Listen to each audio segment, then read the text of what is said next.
Hi, welcome back to Game Chat. This is Brunner. I got Anthony here. I got Elite here. And today we're doing Hey, something a bit different, a bit special. We want to open up to the audience more and talk about maybe share what we do. Well, not what we do, but just more about the people here in the podcast.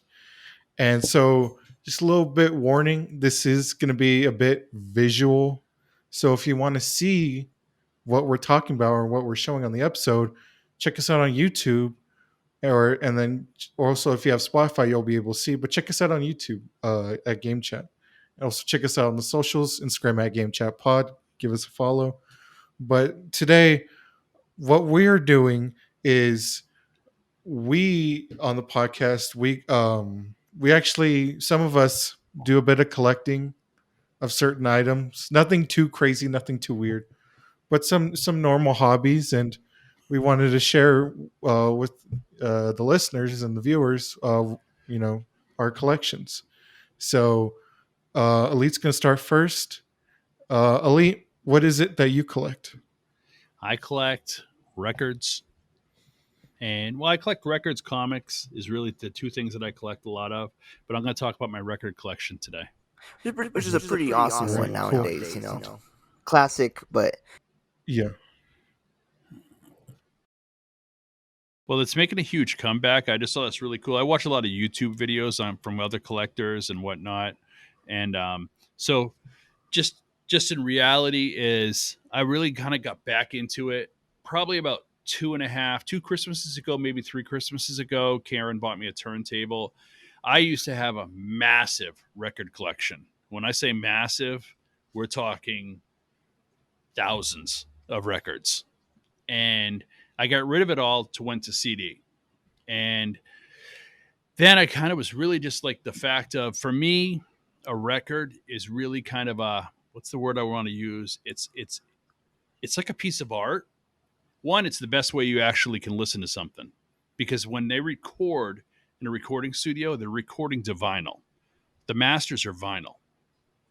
And so that's the truest way you're going to get it. It's going to get your lows, your highs, and everything. But it's the artwork on the album is really where I kind of get what gets me. There's so many bands I discovered because they had cool artwork, and I'm in a record store just flipping through, and I'm like, oh, that looks cool. And then I go home and flip it on, and then I'm like, oh, that's Iron Maiden. I fell in love with them. Or the very first album I ever got was that way. Mhm. So the very first album I ever bought in my lifetime, I was in third grade. I went down to sound design in my hometown of Pennsylvania, and I was introduced to. I had enough money for one record, and there was a friend of mine, Jimmy Sawyer, had AC/DC Dirty Deeds Done Dirt Cheap, and I was like, oh, I want to get AC/DC album. So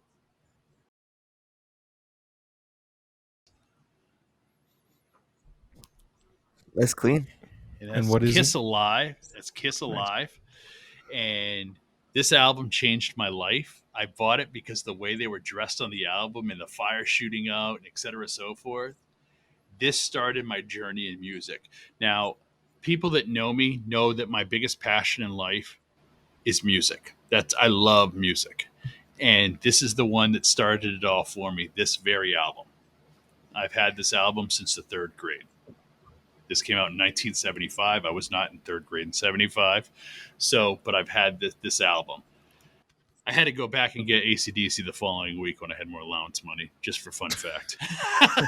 But it's just a cool album. Casablanca Records, original pressing of Alive. It definitely has wear on it, but it's well loved. And that was my very first album. And what that did was it kind of took me down the journey of music.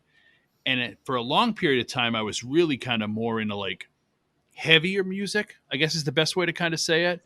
And so then one of my next favorite albums that I got was by a gentleman called Ozzy Osbourne. Now, this album right here, you may never see again in your life. It's a very rare album. It was released, and it was right after Randy Rhoads, his original guitarist, died, and he was contractually obligated to do one more record. And so he did a record of all Black Sabbath songs because he was the original lead singer of Black Sabbath. So he did all Sabbath songs. The guitarist that plays on this album is Brad Gillis of Night Ranger. Fun fact, only album he was ever on.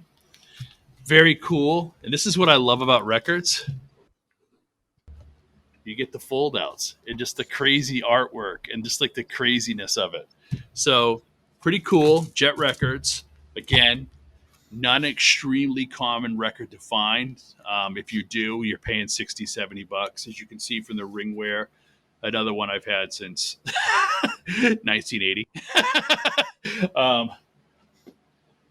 Then my journey kind of took me to, I started evolving, I guess is the best way to say about music, is I kind of, what I do when I go down this wormhole of like, well, who did Ozzy like, or who did so-and-so like, who were they listening to? And they brought me around to this band here that everybody, the brothers, heard of, Led Zeppelin. Fun fact about Led Zeppelin is if you watch right here, watch John Bonham's head, Led Zeppelin 3 has, if I can do it here, spinning artwork in the album cover. Nice, cool. They negotiated out in their contracts an unlimited budget for artwork. That's super expensive for the company to do with all that, and they did that on 2 of their albums, Physical Graffiti and Led Zeppelin 3. And that's something you can't get like on like a Spotify thing because it'll just be the You album can't. cover. Exactly. And that's the thing is for me. So a lot of times, like I'll look at like, here's a cool record. This record came out. It's a Jimi Hendrix Experience live in Paris, 1963. Just cool record. And there's like liner notes on the back telling about the concert that it was. Now, this is a really cool one because the cool thing about this is he did a couple songs that weren't on any, were never on any of his albums, like Wild Thing, you know? And so it's just kind of cool. But then sometimes I just hear something and I'm like, oh, that's so flipping cool. And then I have to go out and find it. That's this record. This record is like one of my favorite horror movies. In fact, I think I talked about this on a previous podcast. I love the soundtrack to it. It's all punk songs. So I went out and bought it. And it comes on what they call Zombie Splatter Red. Whoa. Nice. All you listeners, Okay. if you can't listen on YouTube, I'm just going to be describing it for you guys. So Yeah. they just showed a record, but it looks exactly like those blood Yeah, splattered blood splattered, record. Really yeah. cool. And the album is The Return of the Living Dead. So then I kind of evolved into one of my favorite artists of all times. Now, this one album, I probably have 5 copies of, literally on different types of media. Dark Side of the But Moon. just to kind of show, this is what they call a picture disc. This is another way you can get an album. And they take the album cover and they just put the artwork right on the album. That's a playable record, but it has a picture on it, which is kind of cool.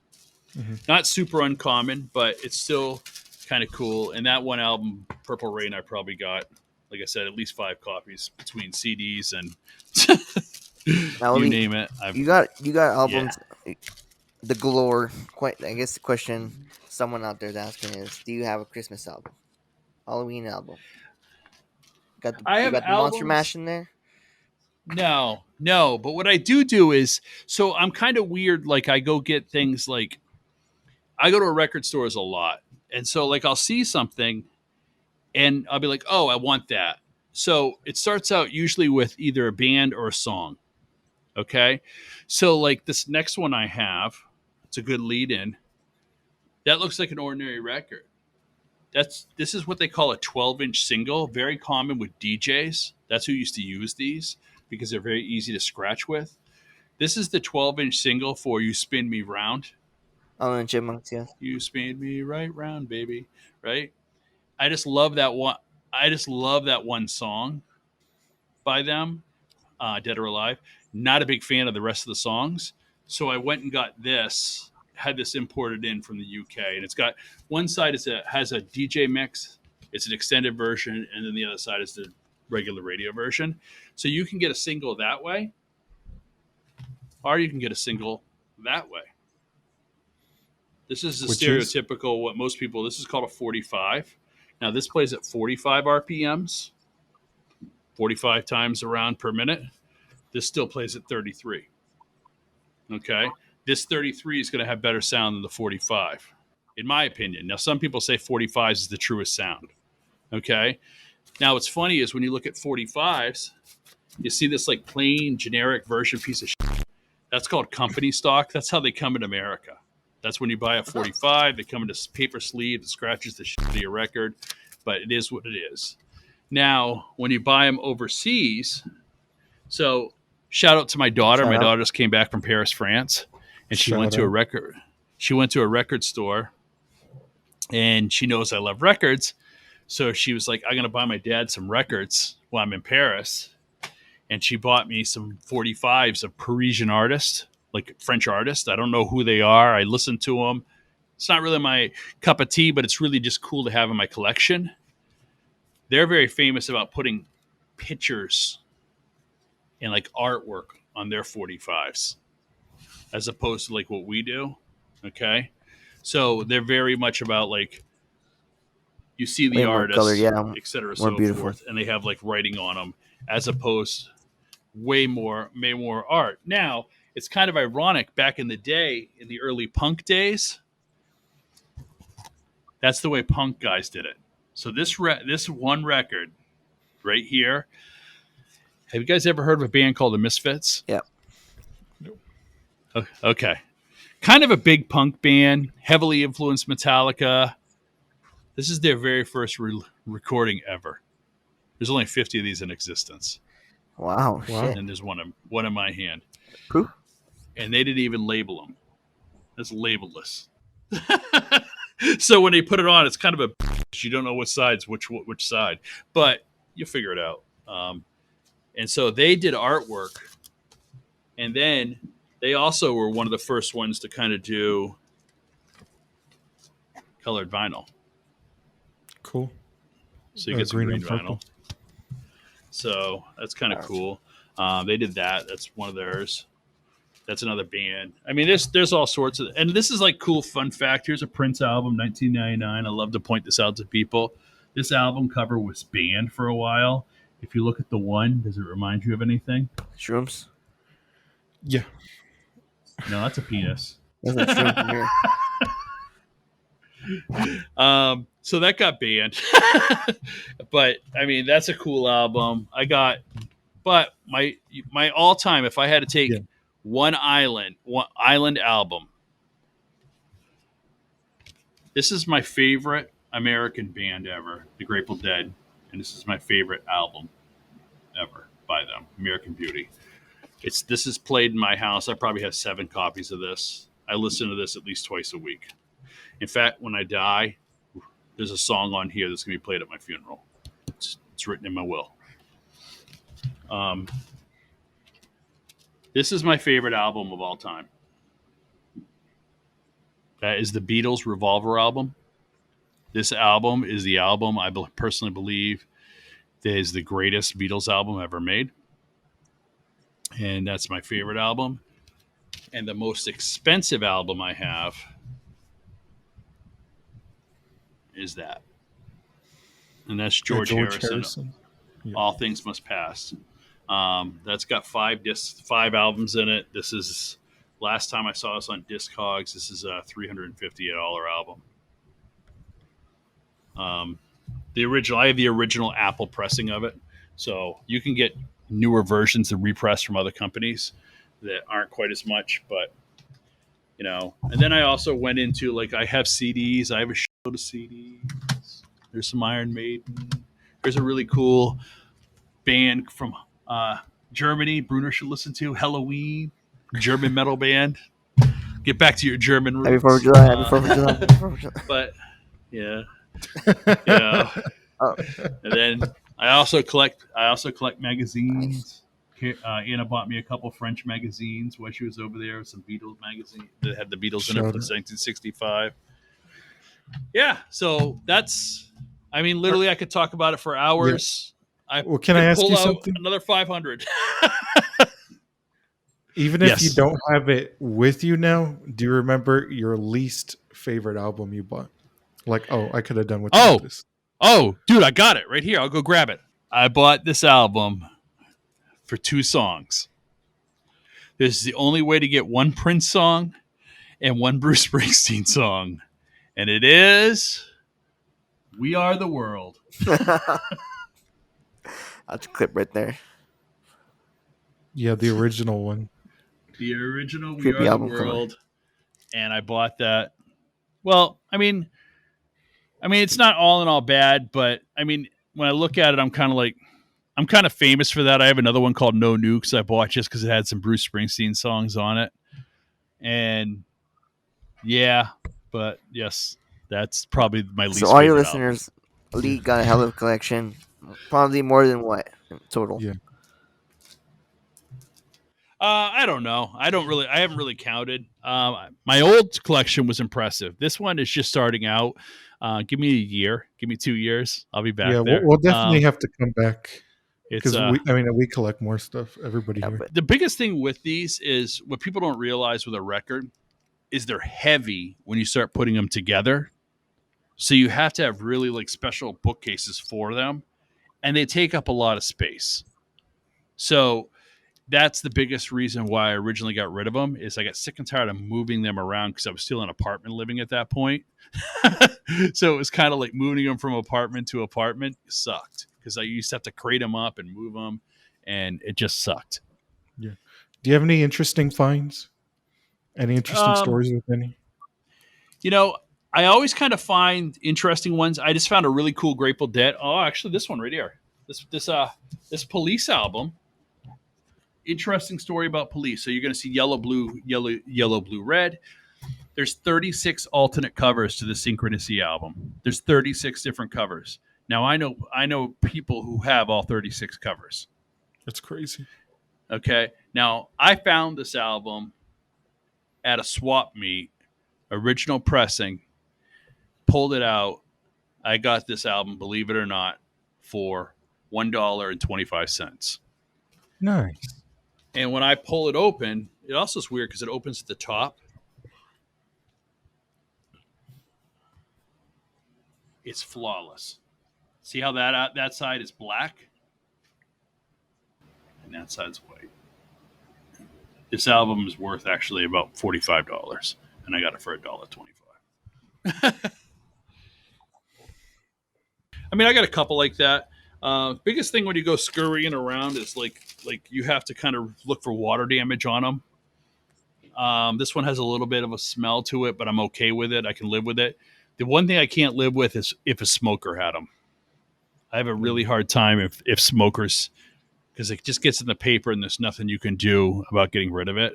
And I despise the smell of cigarette smoke. But yeah, that's probably the weirdest one. I mean, I found some other corny stuff. I'm not opposed to a lot of times too, as long as the vinyl's good. Like here's a Stones album. A big Stones fan. All right, big hits. It's got my guy Brian Jones when Brian Jones was still in the band. I got this album for like dirt cheap. I think I literally got this album, I want to say for 50 cents. The vinyl was awesome.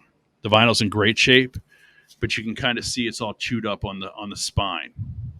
Now I'm okay with that because I'm going to play it. It's not like it's going on a wall, but I mean, like, just look at this. Like inside, it's still in great shape. You know, look at that young Keith Richards right there. Yes. So it's just like, so I'm okay with that. Now, if I was going to sell it, which I'm not really big into selling things. Oh, like that George Harrison. I do have 2 copies of that. One of it, though, I already told Anna that's her first record. It's going to Anna because she's also a big Beatles fan. So Anna gets that one. Me and Anthony we planned on sharing it, but that's okay. So Anthony was going to get it on kind weekends. of. I mean, I think I could talk about it, like I said, for hours. I'm very passionate about it, but I'm getting a little bit nerdy. Sorry. Pretty impressive collection, though. Needs to say, but like he said, he could talk about it for hours. Nice he almost did. I'm pretty sure we could let him go for like 2 hours. Maybe we will, because I'm sure there's a lot of vinyl fans out there, and like Lee said, it's starting to make a comeback. Nowadays with the young folks, I guess they realize how cool it is. Barely, but even in the 2000s, when me and Brunner growing up, they promoted that a lot the um, in the malls. For me, I remember when I would go to the mall in the here in El Paso in the Silo the Bassett Mall. There's this radio store that had like a bunch of albums. I would go to look at the covers, and it was so awesome. And even the soundtrack covers for movies have pretty cool artwork, like Elite said. So pretty cool, pretty cool. Enough about enough about me. Wow, hell of a collection from Elite. We'll just say it at that. He almost hit an hour. We'll just say he talked about it for an hour, like he said. Brunner, how are you gonna top this? What collection do you have? All right. Well, before I go into my main collection, I collect a lot of things, and then Elite has inspired me to collect some albums. I only have three so far, but hopefully next time we do this, I'll have more. But the first one I ever got was Gorilla's Demon Days. It's my favorite album of the 2000s. Two records on it. I remember the first time I ever heard Gorillaz, it was actually on my mom's iPod, and then I fell in love with the band. I've been following them ever since. There's the fold out, very nice. That's very cool. And then the back, That's cool artwork. That's very yeah. cool artwork. I'll be honest, I'm not familiar with the band, but Yeah. And then it might second make me want to album, look I at them. got this in the pandemic. Tame Impala's Currents, another two records in it, and not really much inside artwork. It's just a continuation. And then nothing on the back. And then I got this recently, I think this year, my favorite for my favorite sci-fi movie. I'm an idiot because I didn't put it on my top 5 sci-fi list. Go check out that episode. But my favorite sci-fi movie album soundtrack, Tron Legacy. Oh yeah, that's a record store day one. That was no, that was Target exclusive, isn't it? Yeah, it's Target Yeah, exclusive. I saw that. I almost bought that. I But almost I bought love that this album. album. Daft Punk killed it. They won an Academy Award for it. Tron doesn't get enough love, and I'm so glad they did the soundtrack. I love Daft Punk, and it was just perfect. Okay, so onto my collection. So my collection um, is JoJo's Bizarre Adventure. Now, if you don't know what JoJo's Bizarre Adventure is, it's a manga, a Japanese manga series that started in 1987. And let me preface this by saying I'm not big into anime. I like anime, but I'm very, very picky on my anime. Now, I grew up like a lot of, early people in the 2000s with Dragon Ball and Naruto. Some people watch One Piece and Bleach, but I liked Naruto and Dragon Ball, but I feel like I kind of outgrew it a bit. Back in 2019 to 2020, I watched PewDiePie on YouTube, and like JoJo, like it became a meme, and so like his fans would like kind of like bully him into like watching it, like, oh, you gotta watch it, you gotta watch it. And then so he did, and he said he loved it. And I got into JoJo during the pandemic because I'm like, we're locked in, there's nothing going on. I'm like, I'll just start it. And I fell in love with the series. And what I like about JoJo is instead of what's unique about it is instead of like one character from like start to like continuation, it's been different people, different side characters throughout the series. So literally, the creator of Dragon Ball, Akira Toriyama, has been writing Goku since like 1980, and it's been like just Goku, Goku, Goku, and I'm like, it's getting kind of boring. Where JoJo, he like it's like new story, new people. It's like the bloodline. That's the thing, is it's the bloodline. It's all one family, but it's the bloodline, and like it just takes place in different places. I thought, doesn't it take place in like London too?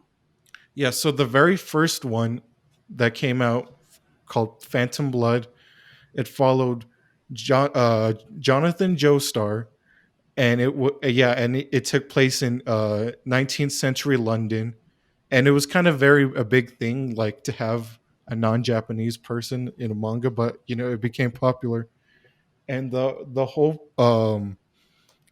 point was it was Jonathan, his father, and this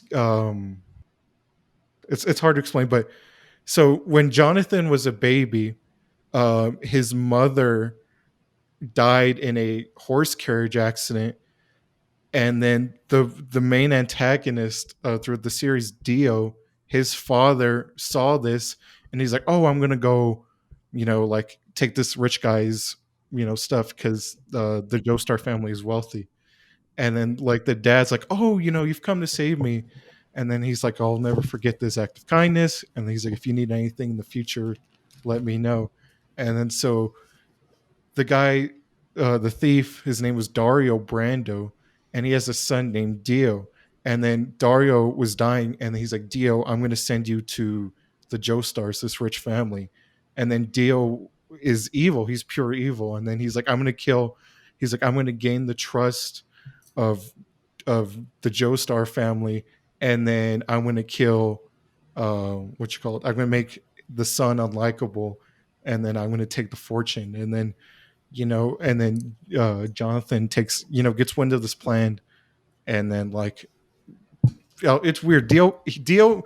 Long story short, Dio becomes a vampire, and then so now J- Jonathan has to learn a special technique using It's sunlight got to everything feed in him. it. It's like a Yeah, Twilight thing.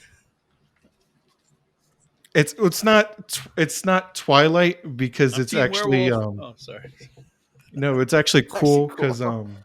because it's like Dio is so That's cool. interesting, and I It's actually Do you have have, do you have anything you can show us right first. now? Team Edward. Team Yeah, I Edward. actually have the first Oh, that's how manga it looks here. like. Well, and what I like about the artist who created the You person who got created you JoJo. got one more here. Yeah, Ali has my other one hostage. Um, but he's changed art styles from beginning to now.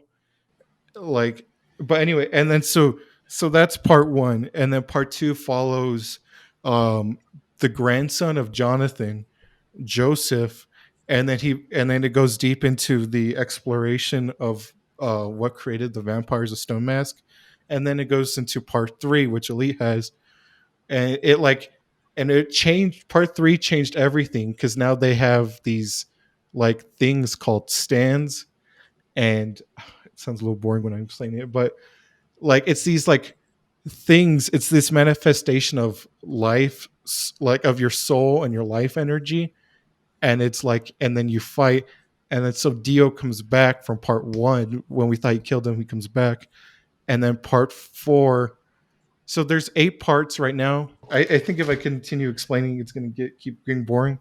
But I just want to show But you. I will tell you the thing that I think is amazing about it is I never heard of it until you talked about it about I don't know, a month and a half ago to me, Brunner. And then I went to Newbury Comics up here, and they had 4 flippin' shelves full of JoJo's Bizarre Adventure books. I was just there Saturday, Saturday, yeah, and they only had like 5 copies left, 5 books left, and they're each different seasons. Like there was a gold one, purple one, blue one, blah blah blah, and so apparently it's very popular, and maybe this is going to be the next like One Punch or the next, whatever. Yeah, But I was surprised at that many. And you said you can't even find them in Texas. That's one reason why I have that one I'm holding hostage. You couldn't even find that yeah, book they down didn't in have the ones Texas. at the Barnes. I don't think any of the Barnes and Nobles here. But what I like about the anime, or what about the whole thing, is like, especially in anime format, is like you have Naruto and like One Piece and Dragon Ball who like drag on these episodes, and they're called Yeah. fillers, and like it's just annoying. Where JoJo is just like straight into it, and like a lot of anime too like over sexualizes Oh women and yeah, makes them like dumb bimbos, and then where JoJo doesn't do that, I'm like, I just want good plot, and that's JoJo. And it's kind of interesting because that makes me a little bit more appealing to me because for me, animes for me, like we've had this discussion before, is I love anime, but only in movies because that's how they originally came out for me as an older person. When I first saw them, it was movies: Akira, Ghost in the Shell, Ninja Scroll, etc., so forth. A 2-hour movie. They weren't TV shows. You know what I'm saying? And that's always been my biggest complaint with Dragon Ball is you can't even watch all of them. That's like 1,000 episodes. It's ridiculous how many they have. Or Pokemon, or One Punch, or there is another one that's out kind of cool. It's called um, Spy Family. That's a cool one. But it's but it's just kind of interesting to me. Is I like that idea, and I like the way they don't over sexualize women. Unfortunately, the Japanese culture has Yeah. a tendency of kind of not doing women right. Yeah. And you say that actually in the 1990s, they actually made a movie called the OV. Well, it's the OVA, but they called it was of part three, and it was like the last half of the part three series. But so what I started doing was I found I was watching this YouTuber named Nick Robinson, and he says that there's this thing online where there's like in Japan, like they have places where they sell stuff called Yahoo auctions, and then they're like you can get stuff like they're like if you ever wanted Japanese stuff, like I know that like Nick got like a bunch of Mario stuff, like old Mario stuff, and That's so I'm like, cool. well, do they have any JoJo stuff? And they're like, yeah. So and they actually had a bunch of coupons like half off or like free shipping, free no import tax or anything. So I got these directly from Japan. Um, these first things I got, um, this was from an event that was held in Japan, and like you had to play games, and like in if you win, like there's certain tiers. Like if you did bad, it was like D, C, B, A, S, and then so this is a D prize.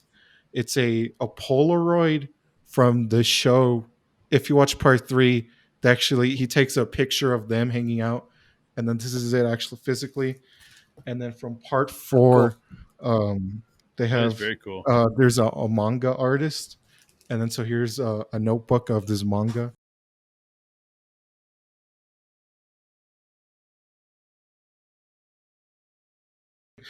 The stands from part three, they're named after tarot cards, and like they would draw and be like, "Oh, what's your name?" And then they would draw it. And actually, I got it framed. I got it framed and hanging in my office here. Holy shoot. That's Damn. awesome. But yeah, these are these are the Barely hear tarot you, cards Brunner. from the show, and like tarot cards exist for forever, but like these are specifically from the show. So that was the first thing I got, and then How much were those? How much were those? Are they big money to this, get from so Japan? yeah, so I had a coupon. So like the very first things I showed you, that was like $20, and like that, and like I could barely even find the tarot card set. Like I looked up, like I literally looked up online, could barely even find it. And they had it there, and then as a as a Christmas gift, I asked my mom for one of art books of the show and from the manga, and here it is. Here's the cover. Oh, very cool. Did that come from Japan also? No, I got this on Amazon. I got Oh, it used okay. on Amazon. So that's that. And then what I did is, and a lot of things too, is that the like I wanted. If you didn't know this, JoJo and One Piece are the only animes or mangas that ever done Gucci collabs from the designer brand Gucci. And what they did was they released a magazine and a little like booklet, like a little short story, That's a and few like $1,000. yeah, and I wanted it. Like I saw somebody selling on eBay for $90, and I went on the Japan website, and they had it for like 40. So I'm like, okay, I bought that, and this was the magazine that came with it. It's in Japanese, Oh, but very cool. it's a fashion magazine. Very cool. My And dad could this read it is to you if you want. the thing it came with, and I actually got it framed. I actually got it nicely framed. Oh, very So cool. this is his new artwork. So this was the first collab. He's done 2 collabs with Gucci, and so he actually drew dresses, and then Gucci actually made them, and then they put some of his artwork in the front of the store. And he's actually too another artist, a comic book artist. The Louvre had a special event where they had comic artists come and have showings, and he was invited. And Fun then I fact: got Anna was in the Louvre last week. and then I got the second Gucci book, which again was also hard to find. And then literally on the Japanese like description translated to English, it was basically said, "I bought this at the store. It was in a sleeve, sat on my shelf for forever, and now I just want to sell it." And then so this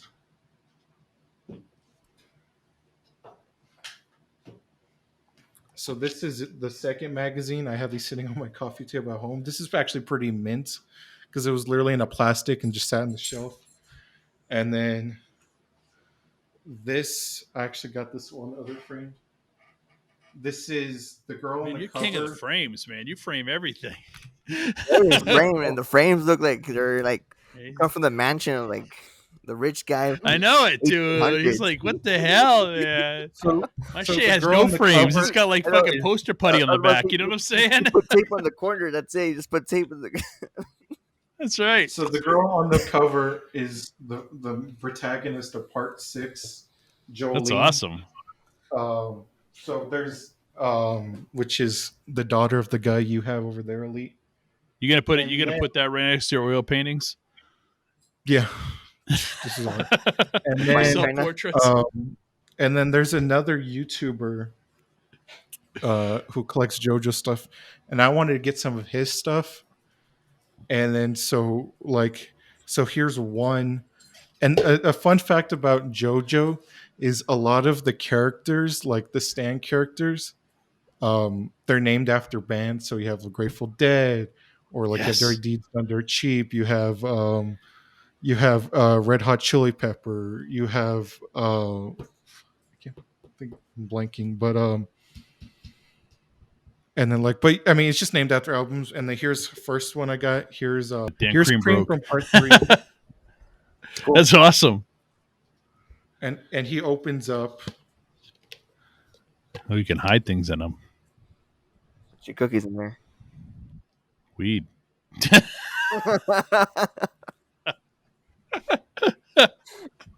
And then here's a stand from Part 5. It's actually an alarm clock. His name is Moody Blues, Whoa. and he's an actual alarm clock. Oh, that's pretty cool. Oh, that's cool. Yeah. I mean, it's no Shrek, but I was about to say, remember those Shrek watches from McDonald's? I had a donkey one, and the mouth would open and it would tell you the time.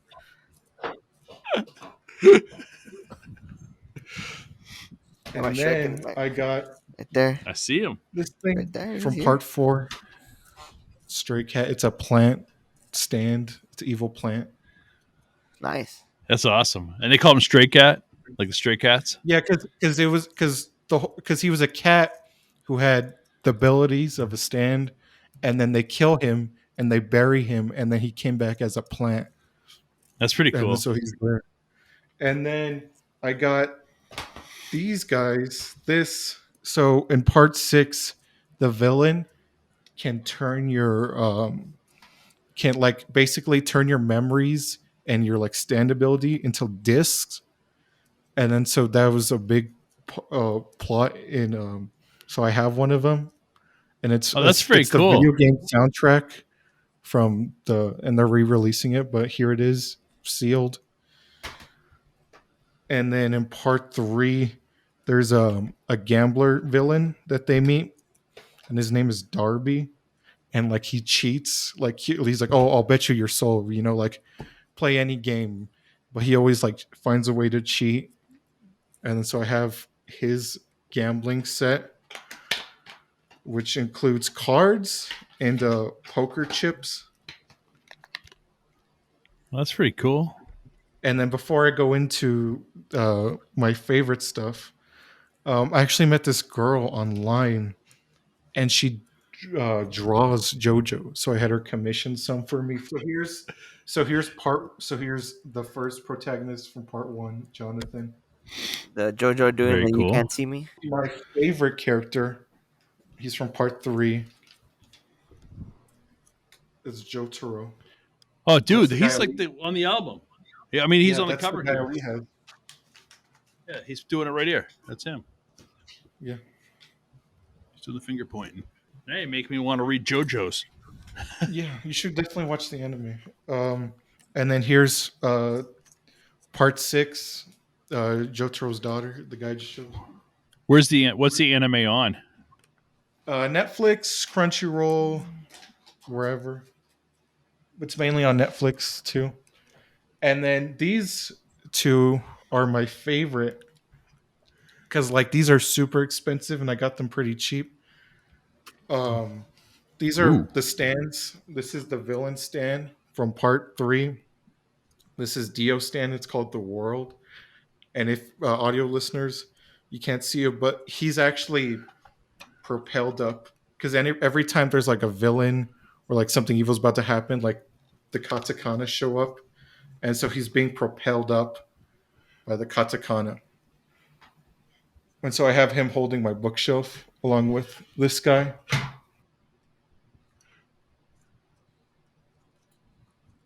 Star Platinum, which is Jotaro Stand, the guy on the cover of the book. That's awesome.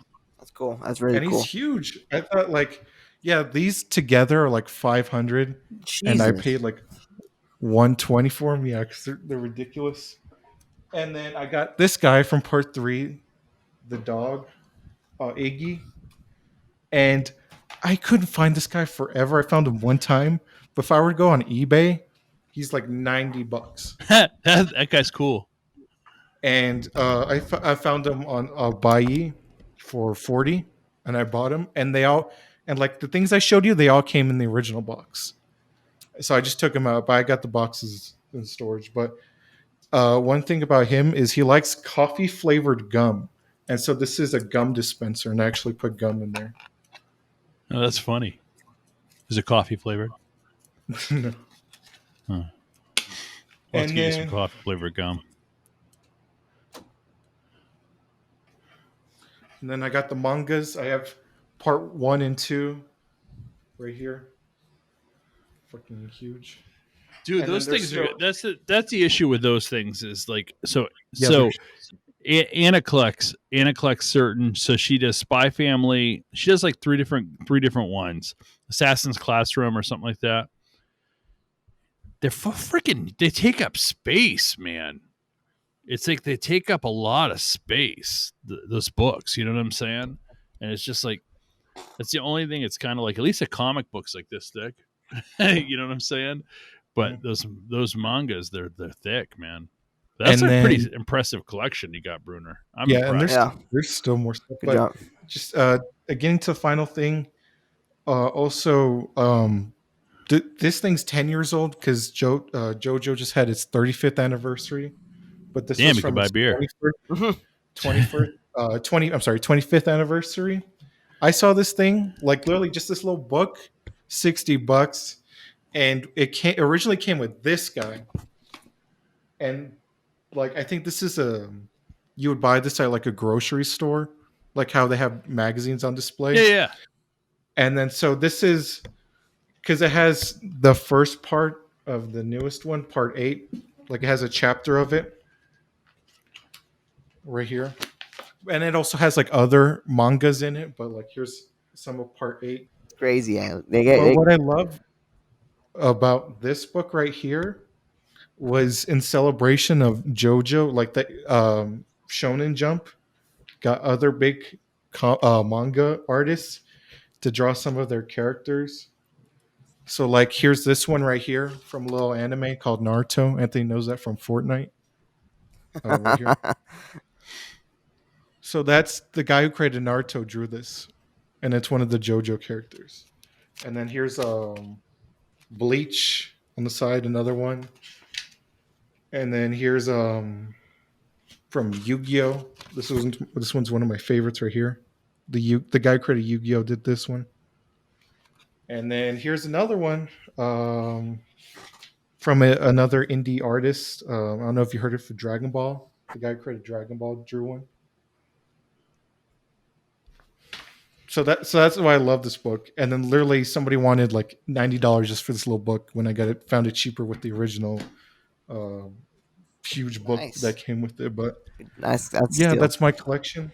pretty impressive, honestly. Also, That is very like impressive. you asked Lee. Dude, there was Sorry, Lee. Right before, anything you least like that you still have? my least favorite thing would be Cream. This guy. really? That Yeah, thing's bad, well, dude. That's bad. because he kills one of the people in part 3, one of my favorite people. So that's why I don't like him. But I just got him Okay. for the meme of it. But also just want to give out shout out Ginny Crawl on Instagram for making these. Bad. I actually have 4 more coming in on Friday. Nice. We'll keep you updated on that. Bonus content. Wait, Brunner, are you done?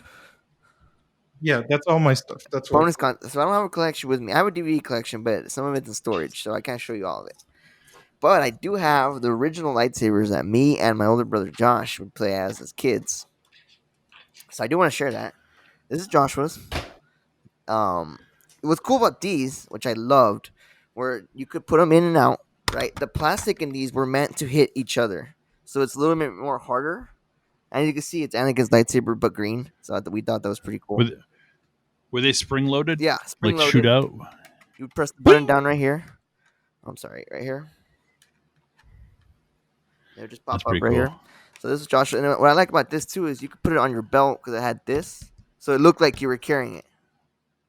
Yeah. Now, unfortunately, mine broke, but that was Joshua's. You got his. This was mine. Josh fucked his up. Yeah, mine was Qui-Gon, but blue. This was mine. Same one as I used as a kid, but you can see I broke it in the bottom. Unfortunately, which I'm always sad about. But I loved it. Still love it. And I have the same one, Qui-Gon again, but red, which I always thought was badass. Honestly. This is my last one. It's Darth Maul. Darth Maul's lightsaber, but it's the same. That's badass. Yeah. Jack had that one. Jack had that same one. Yeah. And you could, again, both sides, spring-loaded, like they're meant to hit each other. Yeah. Yeah. That's the bonus content, not really much, but same ones we used as kids. Dude, my man, lightsabers always pissed me off. My mom, 1977 movie came out. All I wanted for Christmas was a damn lightsaber. Right? Oh yeah, and she gets me this glow in the. She gets me this glow in the dark. It looks like a goddamn like sword from King Arthur. Yeah, she's like, "Oh, I got you this." I'm like, "What the? There ain't no lightsaber." And the problem with the newer lightsabers, it's like the plastic's so cheap, man. The kids play with each other and they snap like as soon as they break. And these, you could slam them each other and they will not break. So, little collection there, not much, not compared to you guys, but still pretty cool in my opinion. Yeah, cool but you guys. He does have a kick DVD collection. I do, yeah.